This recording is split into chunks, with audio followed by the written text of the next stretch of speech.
What happens when the man who destroyed your life tries to do it all over again?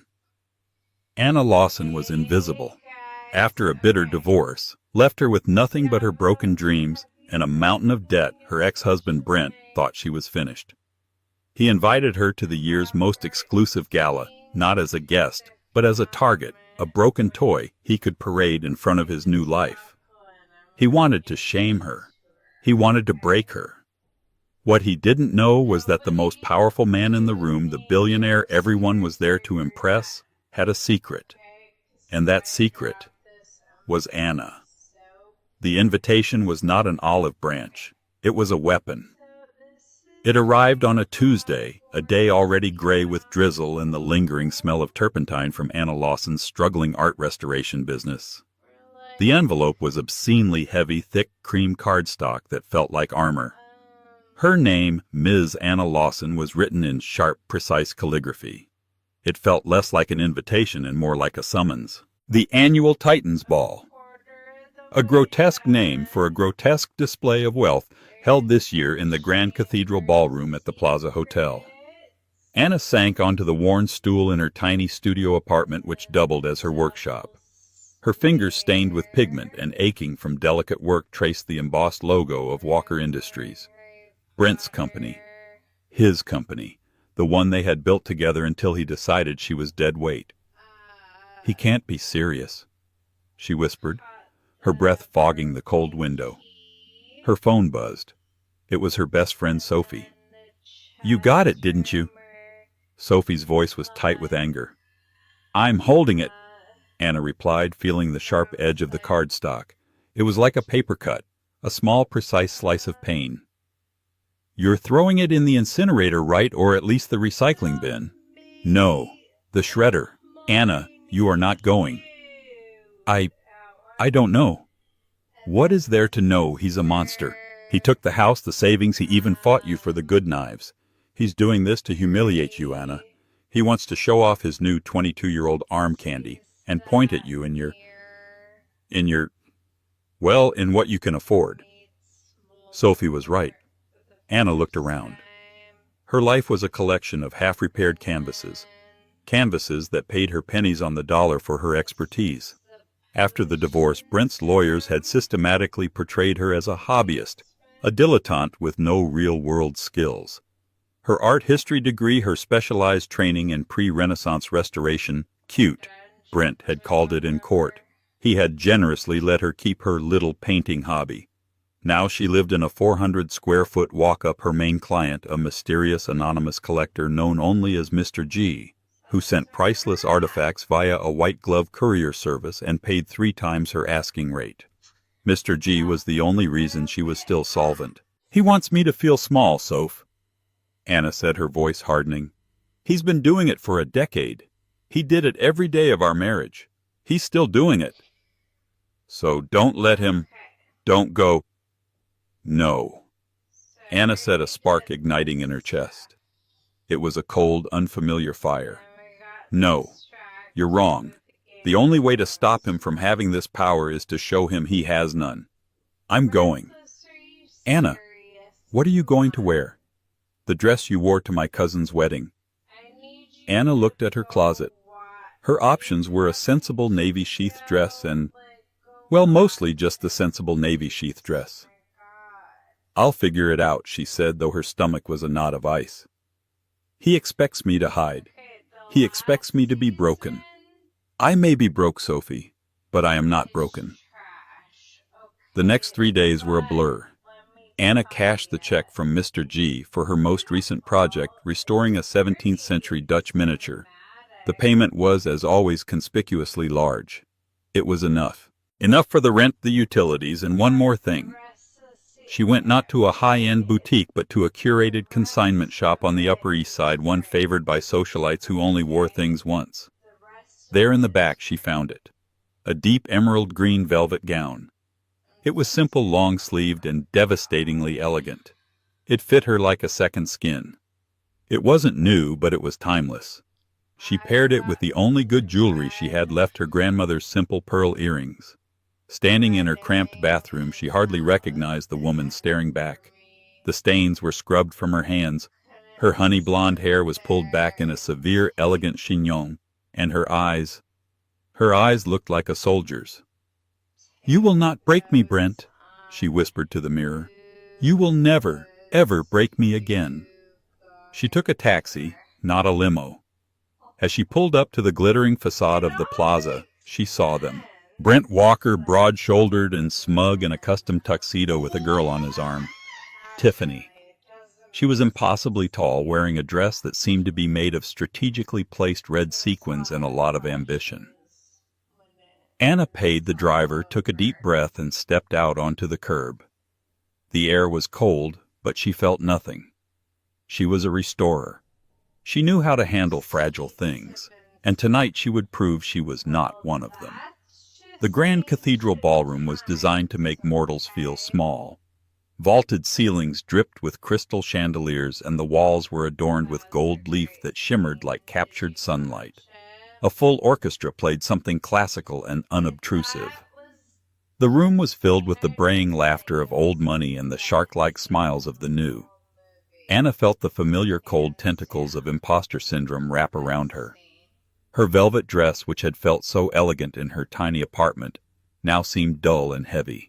Every other woman was a riot of diamonds and designer labels. She was a sparrow in a flock of peacocks. She moved toward the bar, needing something to hold. A glass of sparkling water. Anything. "Well, well, well." The voice hit her like a physical blow. Brent. It was smoother than she remembered, oiled with success and arrogance. She turned. He was standing there, Tiffany plastered to his side, her red dress-clad hip jutting out.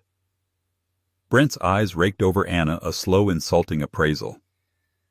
"Anna, darling," he said, his voice loud enough for the small cluster of investors nearby to hear. "I am so surprised you came. I thought the admission price might be a little steep for you. Oh, wait, I sent you a ticket, didn't I?" "A little charity," his friends chuckled. Anna kept her spine straight. "Hello, Brent. Tiffany." Tiffany just stared at her, her expression blank, as if trying to calculate Anna's net worth and coming up with zero. "Is that velvet?" Brent continued, leaning in conspiratorially. "How wonderfully vintage. You always were so frugal, weren't you, Annie?" He called her Annie, the name he used when he was about to belittle her, to gently correct her, to turn her passion into a punchline. "It's good to see you, Brent," Anna said, her voice as level as she could make it. "You're looking well." "I am well," he boomed. "In fact, I'm better than well. We're about to close the biggest deal of my career, a complete game changer. But you wouldn't know about that. How's the painting still playing with your little chemicals and brushes?" He turned to his group. "This is my ex-wife, Anna. She's an artist. She fixes old pictures. It's very sweet." The condescension was so thick she could have bottled it. Anna just smiled, a tiny, tight smile that didn't reach her eyes. "Something like that." "Oh, Brent, don't be mean," Tiffany purred, running a red taloned hand down his lapel. "She's trying. It's cute." Cute. The word that had defined her marriage. Brent's smile widened. He was enjoying this. This was the entire point. He had summoned her here to be the before picture to his after. "Actually, Anna," he said, grabbing 2 glasses of champagne from a passing waiter's tray. "I'm glad you're here. I wanted to thank you." He handed her a glass. She took it, her hand wary. "Thank me for what? For being so agreeable in the divorce. You understood your place. You knew you didn't contribute, so you didn't take. I respect that. It showed humility. And you do have so much to be humble about." The champagne in her hand trembled. The orchestra swelled. This was it, the public execution. "So a toast," Brent said, raising his glass. "To my past for knowing when to get out of the way of my future."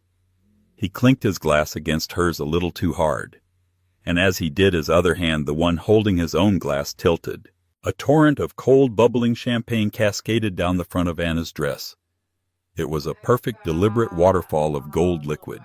It soaked the velvet, turning the deep green to a sickly, dark mess. It clung to her cold and sticky. Gasps, a few nervous titters. "Oh, goodness!" Brent exclaimed, his face a mask of fake horror. "Clumsy me, I am so sorry, Anna. Oh, look at that. It's completely ruined." Tiffany covered her mouth, but her eyes were dancing with undisguised glee. "It's just all over you," Brent said, stepping back. "Here." He grabbed a cocktail napkin from a tray and dabbed at her chest, a gesture that was both proprietary and insulting. Though, to be honest, it's probably an improvement. That color was a bit funereal, don't you think? Anna stood frozen. She was drenched. She was sticky. She could feel the eyes of everyone in that glittering, horrible room boring into her. She was the charity case, the clumsy ex-wife, the pathetic ruined before picture. The laughter in Brent's eyes was the final twist of the knife. She wanted to evaporate. She wanted to scream. Instead, she just put her wet glass down on a table. The champagne in her mouth had turned to ash. "Excuse me," she whispered, her voice choked. She turned and fled, pushing her way through the crowd of silent, judging faces. She didn't head for the main doors. She couldn't bear the walk of shame past the coat check. She saw a set of French doors and pushed through them, stumbling out onto a cold, dark terrace. The music faded, replaced by the sound of city traffic and the biting October wind.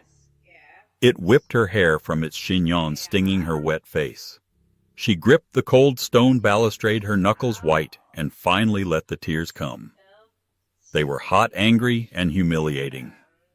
He had won. Again. The terrace was a dark refuge.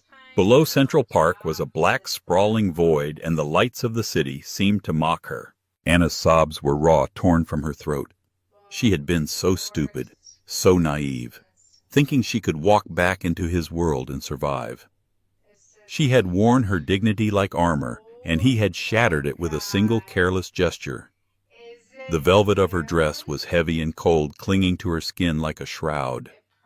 She was wiping her eyes with the back of her hand, trying to catch her breath, when a voice, deep and impossibly calm, cut through the night. "That was without question the most barbaric display I have witnessed since my last board of directors meeting." Anna spun around, mortified. She hadn't been alone. A man was standing in the deepest shadows by the far wall, almost invisible.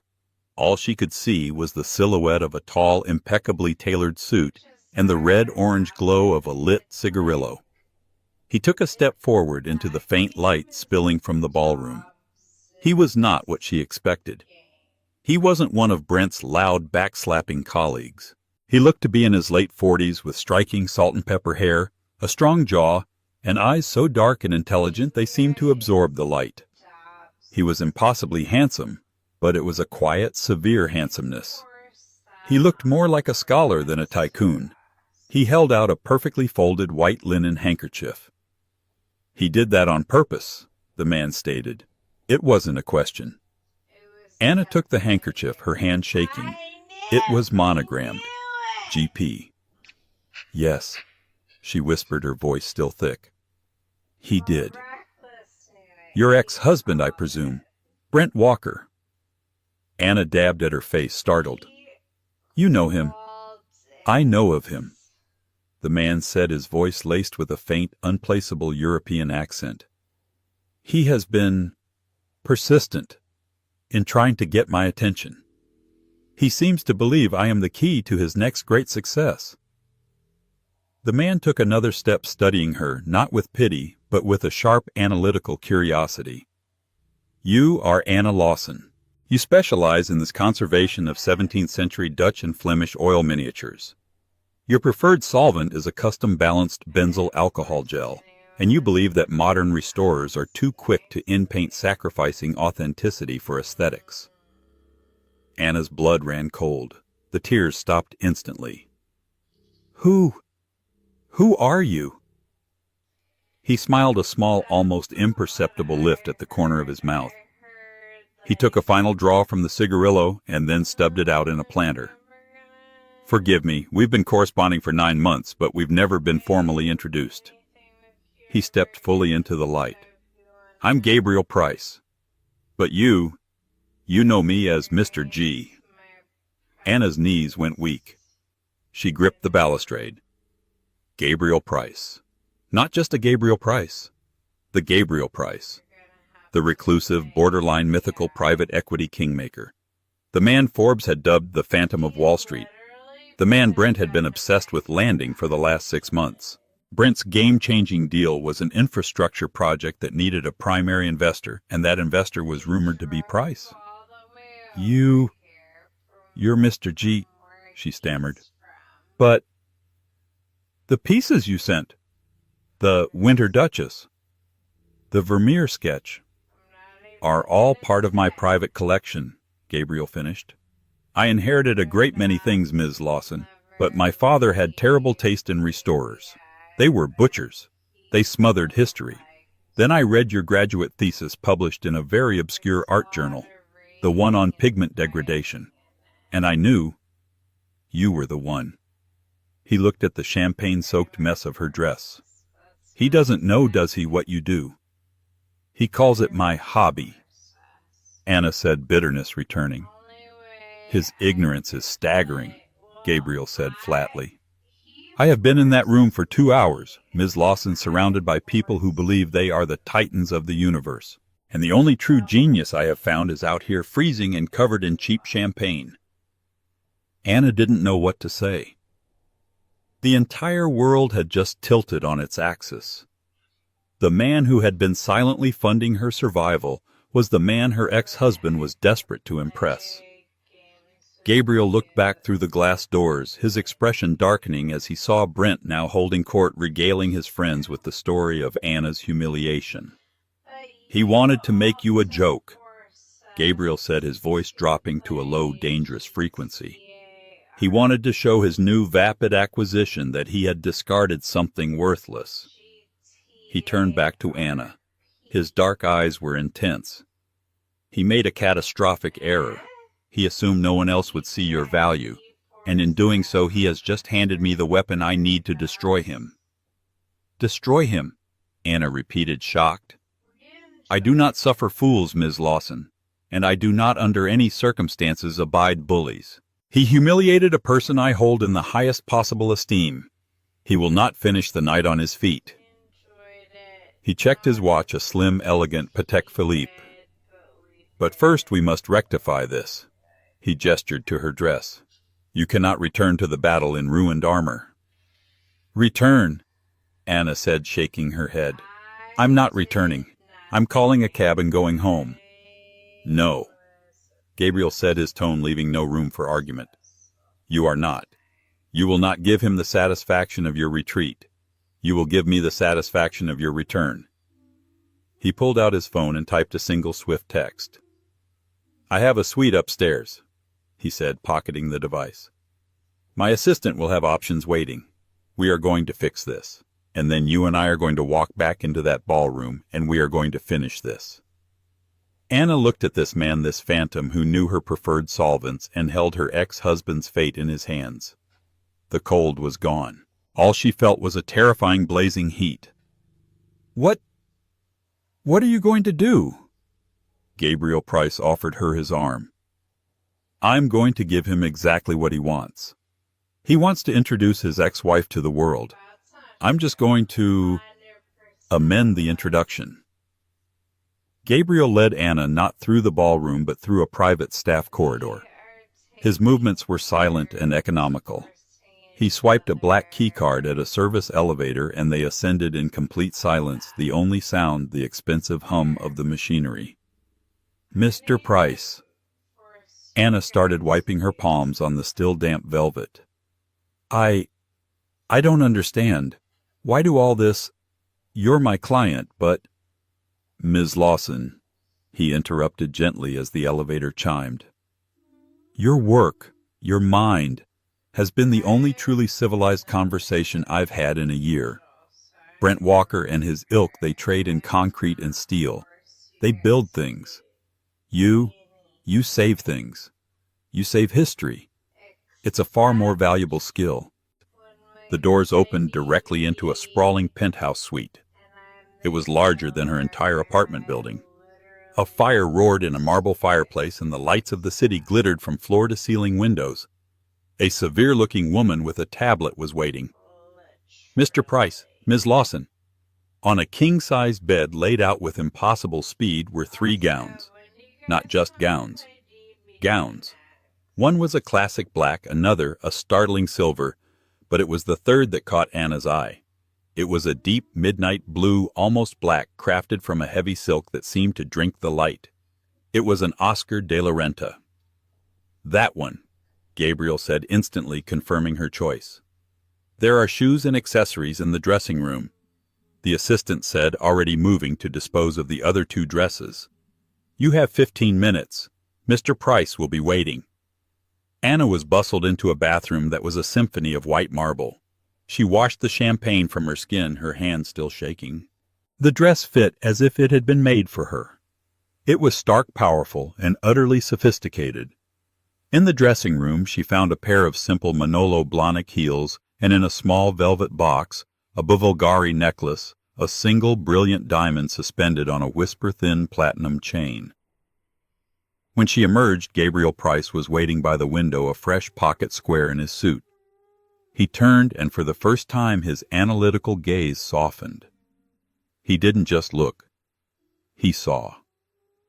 "Brent Walker," Gabriel said quietly, "is a fool." He held out the necklace. "May I?" Anna turned, her heart hammering as his fingers, warm and steady, brushed her neck to fasten the clasp. The diamond was cool against her skin.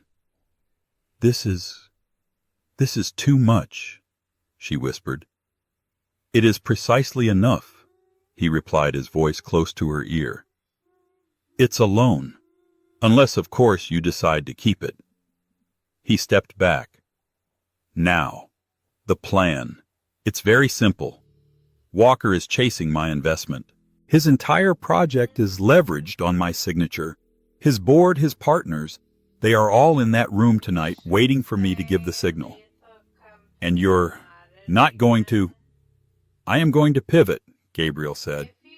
"I am going to announce a new investment, a different one I find infinitely more compelling." "What investment?" Gabriel smiled. "The Price Lawson Foundation for Art Preservation, a $100 million endowment to fund and elevate the science of restoration with you as its head curator and director." Anna stopped breathing. "What? That's... I can't..." "You can and you will. I've had my lawyers drafting the charter for months. I was waiting for the right moment to present it to you. Mr. Walker has quite rudely provided that moment." He held out his arm again. "Are you ready, Ms. Lawson?" "He will be ruined," she said, her voice a small stunned whisper. "Yes." Gabriel said, his face unreadable. "He will. He built his entire future on the assumption that you were worthless. It is only fitting that he be undone by the truth of your worth." Anna looked at the man before her. He wasn't a savior. He was an accelerant. He wasn't saving her. He was showing her the weapons she already possessed. She took a breath, not of champagne and ash, but of fire and steel. "My name," she said, "is Anna." "I know," he replied. She placed her hand on his arm. "Let's go." The walk from the private elevator back to the grand cathedral ballroom was the longest of Anna's life. Every step was a contradiction. Just an hour ago she had fled down this same corridor, a pathetic, sodden creature, her footsteps a frantic, humiliating retreat. Now she returned. The midnight blue silk of the gown whispered around her ankles a sound of pure liquid power. It was not a dress, it was armor. The diamond at her throat was not jewelry. It was a talisman, cool and heavy against her skin, a focal point of light. Beside her, Gabriel Price was a silent, solid wall of purpose. He did not rush. He walked with a deliberate, unhurried pace, and Anna matched him step for step. She felt his strength, his absolute control, and she drew from it. This was not a walk of shame. This was a procession. They reached the grand archway of the ballroom. The doors were thrown open, spilling a wave of golden light, and the sound of a jaunty waltz into the hall. The braying laughter and clinking glasses were a wall of noise. They paused, not from hesitation but for a single theatrical beat. Gabriel understood optics. He understood the power of an entrance. Then they stepped through the arch into the light. If her first entrance had been invisible, this one was a thunderclap. Or, rather, it was the opposite, a sonic vacuum. The orchestra's waltz faltered, one violin screeching into the void before it too fell silent. The clinking of glasses stopped. The braying laughter died in a dozen throats.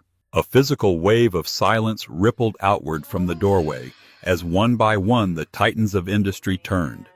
And then the whispers, a sibilant rush like dry leaves skittering across marble. "Who is that? My God, is that Walker's ex, the one he spilled champagne on? It can't be. Look at her. That necklace. Is that the Bulgari azure I thought it was in a vault in Geneva? She's with him. She's with Gabriel Price." Anna felt the heat of 100 stares. They were no longer looks of pity or dismissal. They were looks of shock, of envy, of sudden sharp calculation. In her old life this would have undone her. But the woman who had fled to the terrace was gone. Anna drew on the same meticulous discipline she used to restore a 17th century canvas. She kept her eyes forward, her spine a steel rod.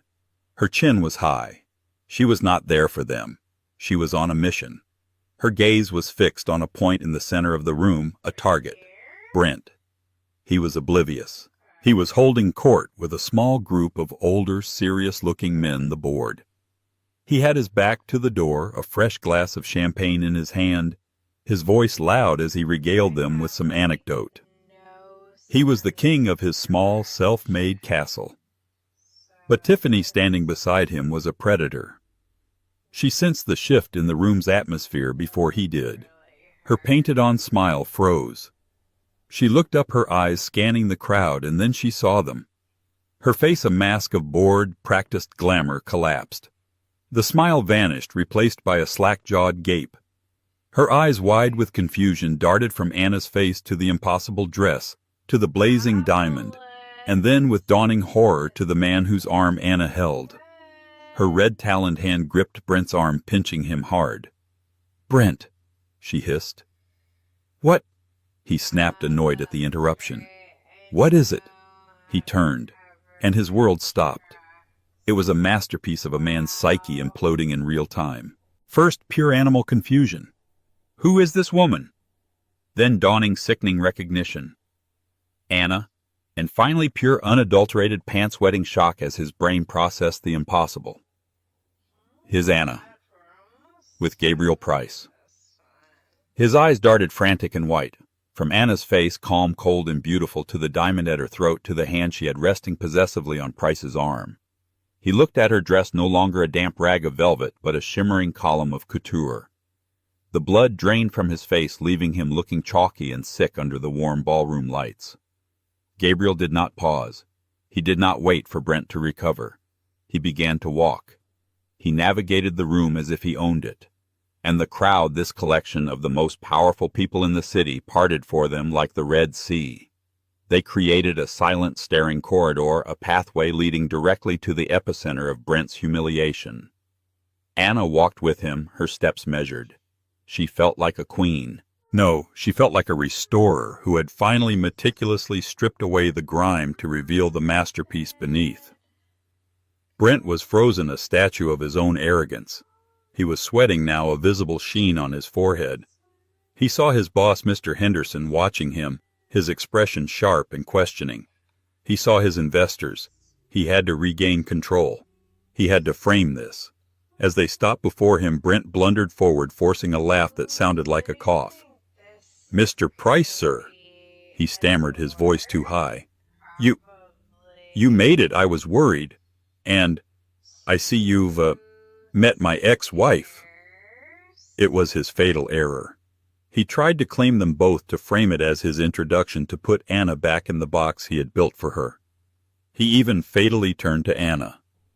"Anna, darling," he said, his voice a grotesque parody of their married life, "you really shouldn't be bothering Mr. Price. He's a very busy man. I'm sure he'd like to talk business now." He waved a hand, a nervous, dismissive gesture as if shooing a fly. It was the most condescending and most desperate act of his life. A hot, sharp retort died on Anna's lips. She felt Gabriel's subtle upward pressure on her hand. "Not yet. Let me." Gabriel Price stopped. He stood directly in front of Brent, close enough that Brent, who was not a small man, had to crane his neck slightly to look up at him. Gabriel didn't speak. He simply watched him. He let Brent drown in the silence he had created. He let him unravel under the weight of 100 staring eyes. Finally, when Brent looked like he was about to physically vibrate apart, Gabriel spoke. His voice was not loud.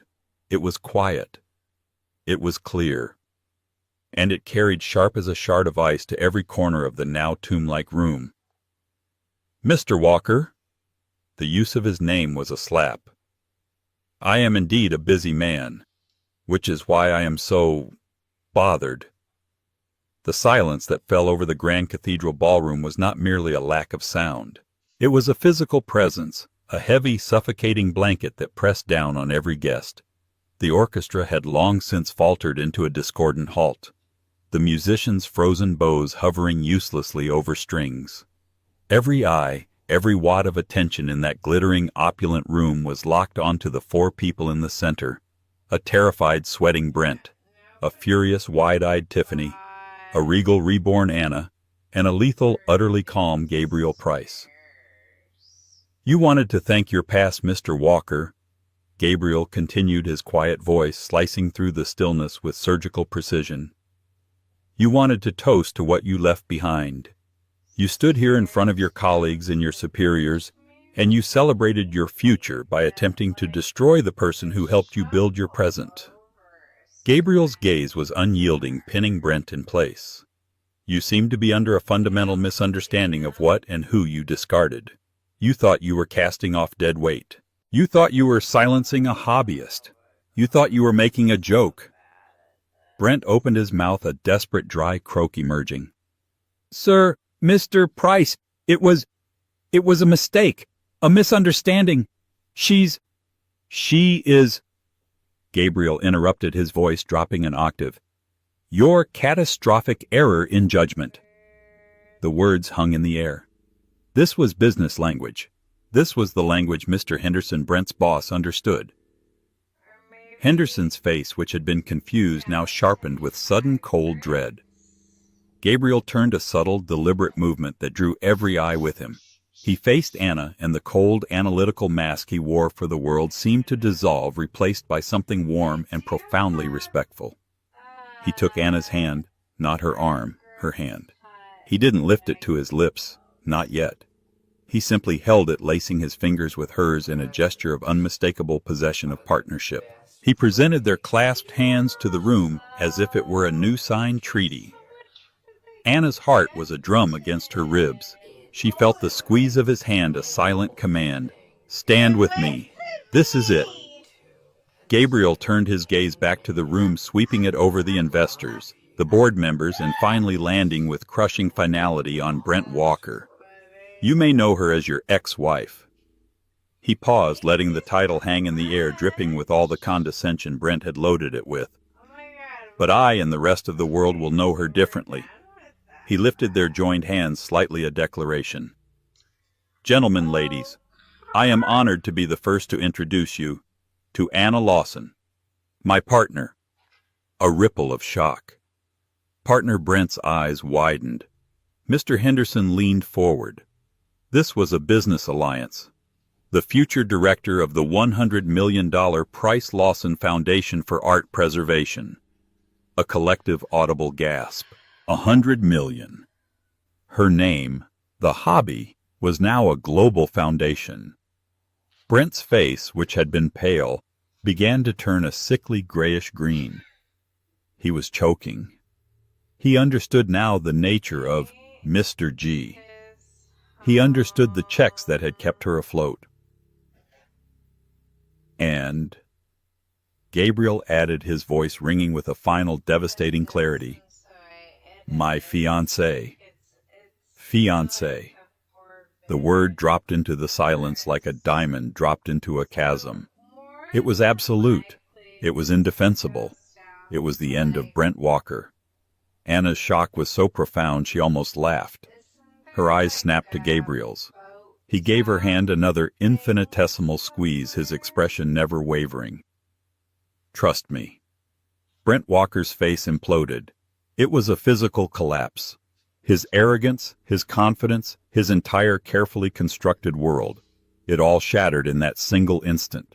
His jaw went slack, his eyes bulged, and a visible sheen of cold sweat broke out on his forehead, matting his hair. He looked like a man who had just seen his own ghost. Tiffany, who had been clinging to him, let out a small strangled squeak as if she'd been electrocuted. She physically recoiled her hand, ripping away from his arm as if he were suddenly radioactive diseased. Her face contorted not with sympathy, but with pure, undiluted disgust. He was no longer a provider. He was a liability. It was Mr. Henderson, the chairman, who was the first to react. He was a shark. He saw his company's deal, his reputation, and his stock price all flashing before his eyes, circling the drain with Brent. He abandoned his subordinate instantly. Mr. Price! Good heavens! Henderson bustled forward, his arm outstretched, his face split in a wide, desperate, beaming smile. He completely ignored Brent, pushing past him to shake Gabriel's hand while simultaneously beaming at Anna. Ms. Lawson. A fiancé. How wonderful. My deepest, deepest congratulations. This is splendid news. He turned, glaring at Brent with murder in his eyes, but his voice remained grotesquely cheerful. Brent, you dog, you never told us your ex-wife was engaged to Mr. Price? Keeping secrets, were we? The lie was so blatant, so desperate, that it was almost comical. He was trying to give Brent an out, to pretend this was all part of the plan. Gabriel did not let him. He didn't know, Gabriel said smoothly, accepting Henderson's handshake while keeping his other hand firmly, possessively clasped with Anna's. Brent and we haven't had a chance to discuss my personal life, or for that matter, my business. This was the killing blow. The pivot from personal to professional was swift and merciless. Mr. Price, the deal, Brent whispered. His voice was a dry, rasping rattle. The infrastructure project. Our partners. We're set to sign. Gabriel corrected him. The word was cold. We were set to sign. But you see, Mr. Henderson, I have a strict, inviolable policy. Henderson, still holding his smile, was now sweating almost as much as Brent.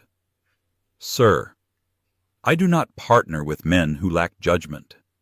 And a man, Gabriel's eyes raked over Brent, who would so profoundly misjudge the value of the assets and the people in his life. A man who would publicly humiliate the most brilliant mind in this room. A man who would throw champagne on my fiancée. He let that sink in, connecting Brent's personal cruelty directly to his professional incompetence. Well, that man, Mr. Henderson, demonstrates a catastrophic, unforgivable lack of judgment. Walker Industries has become a liability I will not underwrite. The deal is off. Effective immediately. Mr. Henderson's fake smile vanished, replaced by a mask of purple, apoplectic rage. He turned on Brent. Walker! He roared, his voice booming across the ballroom. You're an idiot. You're finished. But, Mr. Henderson, I can fix this, Brent sputtered, holding his hands out in a pathetic, pleading gesture. Fix it. You just cost this firm a $10 billion deal. You are done at Walker Industries. Clean out your desk. Walker. You are done. He stabbed a finger at a nearby security guard. Get him out of here. Brent just stood there, a hollowed-out shell in a custom tuxedo. He looked at Anna, his eyes finally landing on her. They were pleading, full of terror and a childlike, pathetic disbelief. How could you do this to me? They screamed. You were nobody. Anna looked back at him. She searched inside herself for any lingering feeling. Pity, anger, even triumph. She found none. There was just nothing. A void. He was just as she had hoped, finally and completely powerless. He had ceased to exist for her. Now, Gabriel said, raising his voice to the room which was buzzing with frantic, excited whispers. He smiled, a genuine warm smile directed only at Anna. If you'll excuse us, my fiancé and I were just about to celebrate. He turned, tugging her gently toward the dance floor. He nodded to the terrified orchestra conductor. And I believe, my dear, that this orchestra plays waltzes. The conductor jolted into action, immediately raised his baton. As Gabriel and Anna walked away, leaving the wreckage of Brent's life behind them, a final pathetic sound cut through the air. It was Tiffany, her voice sharp, cold, and carrying. Don't you touch me, Brent. You're a loser. A sound followed, the sharp, definitive shatter of a champagne flute hitting the marble floor. The reign of Brent Walker was over. The orchestra, jolted from its stupor by the conductor's frantic wave, began to play. The melody was a soft, hesitant waltz, as if the music itself was afraid to intrude on the scene. The vast parquet dance floor was a deserted island in the middle of the glittering ballroom. Gabriel led Anna to its center. The other guests, a silent, staring ocean of diamonds and tuxedos, formed a wide, respectful circle around them, watching as if witnessing a coronation. He placed one hand on her waist, a light but firm pressure that grounded her. She rested her hand on his shoulder, feeling the fine wool of his suit, the solid strength beneath it. The silk of her gown whispered around her legs. The diamond at her throat felt like a small, cold star against her skin. The entire world, which had been spinning in a vortex of humiliation and terror, suddenly contracted to this single point. His hand in hers. His dark, steady eyes on hers. They began to move. It was a slow, graceful turn. Anna, who had felt so clumsy, so exposed, so utterly broken, just an hour before now, felt anchored. She was no longer a victim fleeing in a ruined dress. She was here in the eye of the storm she had created, held by the man who had summoned the thunder. "You're shaking," he murmured. His voice was for her alone a low vibration that seemed to travel directly from his chest to hers. "You told them I was your fiancé." She whispered back, her voice barely a breath. It wasn't an accusation. It was a statement of stunned, profound disbelief. She was still processing the sound of the word the way it had landed in the room, detonating Brent's life. "I did," he replied, his expression unreadable as he guided her in another smooth rotation. "You also announced a $100 million foundation." The number felt absurd, impossible to say aloud. "I did." They danced in silence for a few more steps, the music swelling around them. The bubble of their solitude was absolute. Anna's mind was racing, trying to separate the tactical from the real. "Which one was the lie, Mr. Price?" "Gabriel," he corrected her, his voice gentle but firm. "My name is Gabriel." He paused, pulling her fractionally closer as they turned. "And that's the interesting part. Neither of them has to be." Anna's heart, which had been hammering a frantic rhythm of survival, skipped a beat and settled into a new heavy cadence. Neither of them has to be.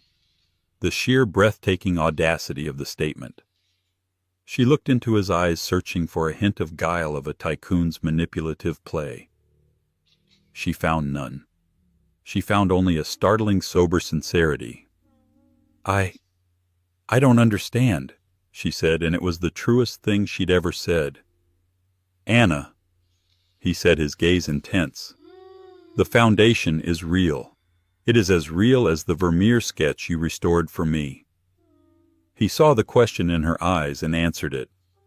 "I've had my legal team chartering the Price Lawson Foundation for months. I was going to offer it to you next week in a quiet, boring office. This just seemed more efficient. Your work, your mind? It's a resource that should be shared with the world, not hidden in a walk-up working for scraps." $100 million. A foundation with her name on it. The work she had dreamed of, funding research, saving collections, training a new generation of restorers. It was the validation of her entire life, the life Brent had called a cute little hobby. The tears she had refused to shed in humiliation now pricked at her eyes in overwhelming, staggering gratitude. As for the other, he continued, his voice softening, that was an improvisation. A tactical maneuver. A tactical maneuver. She repeated, a small, shaky smile finally touching her lips. I saw him put his hands on you, Gabriel said, and for a fleeting instant his tone hardened into something cold and dangerous. I saw him douse you in champagne as if you were nothing. I wanted to make him understand in language he could not possibly misinterpret that you were not nothing, that you were protected, that you were in fact priceless. He paused, his self-assessment precise. It was a primitive, possessive impulse. My apologies. But it was, I calculated, effective. Yes, Anna said, thinking of the pulverized look on Brent's face. It was. However, he continued, spinning her gently as the waltz reached its crescendo, as I stood there with your hand in mine announcing it to that room of vipers, it didn't feel like a lie. It felt like a prophecy. They stopped dancing, though the music continued to swirl around them. They just stood in the center of the floor, the sole focus of hundreds of people. I have spent the last 9 months reading your emails, your notes, your analyses on pigment and canvas, he said, his voice dropping lower. I felt I knew you. I fell in love with your mind, Anna Lawson. Your precision, your passion, your absolute refusal to compromise on the truth of your work. Tonight, seeing your strength, seeing you face that animal and not break, I realized I was tired of corresponding with AL. I want to know Anna. I want to partner with her in all things. This was it. The real proposal hidden beneath the public one. It wasn't about a dress or a diamond. It was about her mind. He wasn't saving a damsel. He was offering an alliance to an equal. Anna looked over his shoulder. The tableau of the room was frozen in her memory. Brent was gone, vanished in erasure. Mr. Henderson was deep in frantic, red-faced crisis talks with his partners. Tiffany, she noted with a distant sense of irony, was already laughing with a different, younger-looking man by the bar. The world had already forgotten Brent Walker. He hadn't been destroyed by a billionaire. He had been destroyed by his own fatal arrogance. He had been destroyed by the worthless woman he had thrown away. She brought her focus back to Gabriel, to this impossible, brilliant, and lethally decisive man who saw her, truly saw her. The foundation, Anna said, her voice clear and strong. I accept. It's the work I've always dreamed of doing. Good, he said, a genuine warmth spreading in his eyes.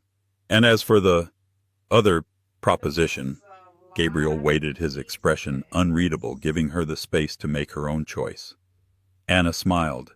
It was a real smile, a true smile, one that started in her chest and rose to her eyes, lighting her entire face.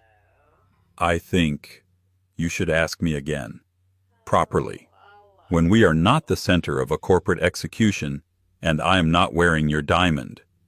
A slow, appreciative smile transformed his own face, chasing away the last of the shadows. Fair enough, Miss Lawson. Anna, she corrected him. Anna, he agreed. Tomorrow, breakfast.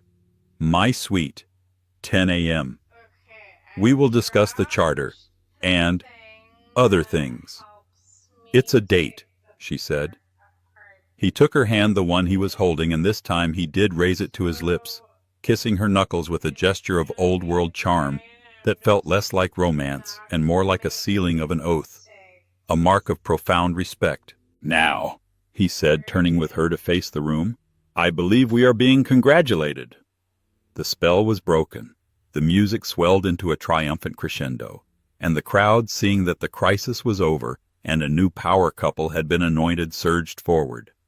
Mr. Price, Ms. Lawson, wonderful news. Congratulations, simply marvelous. Anna darling, you look breathtaking. We must have lunch. Faces that had been blank with pity or sharp with judgment just an hour ago were now wreathed in fawning, desperate smiles. Anna stood tall, the diamond at her throat blazing under the light. She kept her hand linked firmly with Gabriel's. She was no longer invisible. She was no longer the before picture. She was the future. She was a restorer, and she had just reclaimed her own life from the layers of dirt and grime. For the first time, she was the one holding the brush, and the canvas was entirely her own. Anna Lawson walked into that party as a ghost, a victim. Her ex-husband thought he could break for his own amusement. She walked out as a leader, a fiancé, and the head of her own $100 million foundation. Brent didn't just lose a deal. He lost his career, his reputation, and his power, all because he fundamentally misunderstood the value of the woman he cast aside. He tried to shame her, but he only succeeded in revealing his own worthlessness. Karma, as they say, has a way of settling all debts, and sometimes it does it in a packed ballroom with the whole world watching. What did you think of Anna's incredible comeback? Have you ever seen someone so spectacularly underestimate the person they hurt? Let us know your favorite part of this story in the comments below. We read every single one. If you love stories where karma delivers the final crushing blow, be sure to hit that like button. Share this video with someone who needs to see it, and most importantly, subscribe to the channel so you never miss a single story of justice being served.